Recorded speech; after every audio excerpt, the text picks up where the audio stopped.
কোরআন পড়লে নাকি, কোরআন শুনলে নাকি, কোরআন দেখলে নাকি।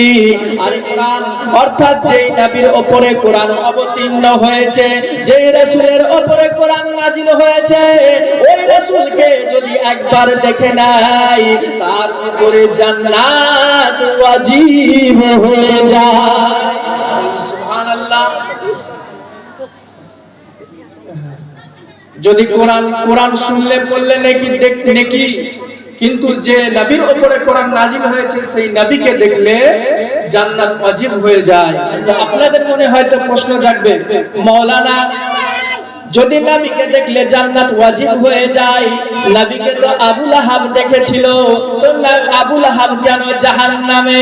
মাওলানা নবীকে তো আবু জেহেল দেখেছিল, সে কেন জান্নাত পায়নি, সে কেন জাহান্নামে? উতবা দেখেছিল, সাইবা দেখেছিল, তারা তো নবীকে দেখেছিল, তারা কেন জাহান্নামে? ও ব্রাদার, আপনাকে বোঝাতে চাই, আপনার উত্তর দিতে চাই যে নবীকে হযরতে আবু বকর সিদ্দিক দেখলেন তো নবীর ডান পাশে আরাম করছে। জোরে বলুন সুবহানাল্লাহ। নবীকে হযরতে ওমর ফারুক দেখলেন নবীর পাশে আরাম করছেন। তাহলে এখান থেকে বোঝা যায় নবীকে দেখার মধ্যেও ভাগ রয়েছে, নবীকে দেখার মধ্যেও ভাগ রয়েছে। কেমন ভাগ রয়েছে? হযরতে বুখারী শরীফ প্রথম খণ্ড প্রথম হাদিস বর্ণনা রয়েছে, ইন্নামা আমালু বিন্নিয়াত, প্রত্যেকটা কাজের দারুমাদার হলো নিয়তের উপর, প্রত্যেকটা কর্মের শিকড় হলো নিয়ত। তোমার নিয়ত যদি ঠিক থাকে তুমি হবা কামিয়াবি, আর তোমার নিয়ত যদি ভুল থাকে তুমি হবা বরবাদি। এখন ব্রাদার হজ করতে যায় কিছু মানুষ হজ করতে যায়, মোবাইল নিয়ে যায়, মোবাইলে গিয়ে সেলফি তোলে, বাড়ির লোককে ভিডিও কল করে দেখায়। তাদেরকে জিজ্ঞাসা করবেন, তুমি হজ করতে গেছো, তুমি নিজের গুনাহকে ঝরাতে গেছো, না ভিডিও কল করে বাড়ির লোককে হজ করাচ্ছো?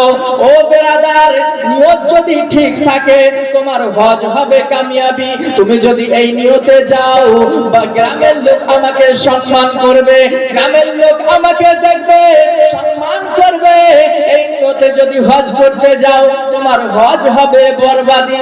এখন ব্রাদার কিছু মানুষ কুরবানি দেয়, মানুষে তাকে গোশত দিবে, এই জন্য লজ্জা লাগে, টাকা ধার করে কুরবানি দেয়, তার উপরে তো কুরবানি ওয়াজিব নয়, তবুও লোনের টাকা তুলে কেউ কুরবানি দেয়।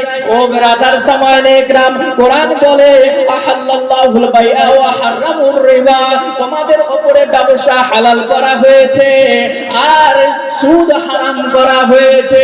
লোনের ব্যবস্থাটাও ওখানেও সুদের কারবার হয়, ওই সুদের টাকা নিয়ে তুমি দেবা কুরবানি, তোমার কুরবানি কি কবুল হবে? কুরবানি কবুল হবে? কুরবানি কবুল হবে না।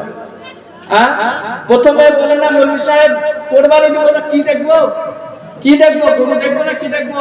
আগে মৌলভী সাহেবের উত্তর এখন দিতে হবে যে আগে প্রথমে টাকা দেখো, টাকাটা হালালি কি হারামি এটা দেখো, তারপরে কুরবানি দেবো।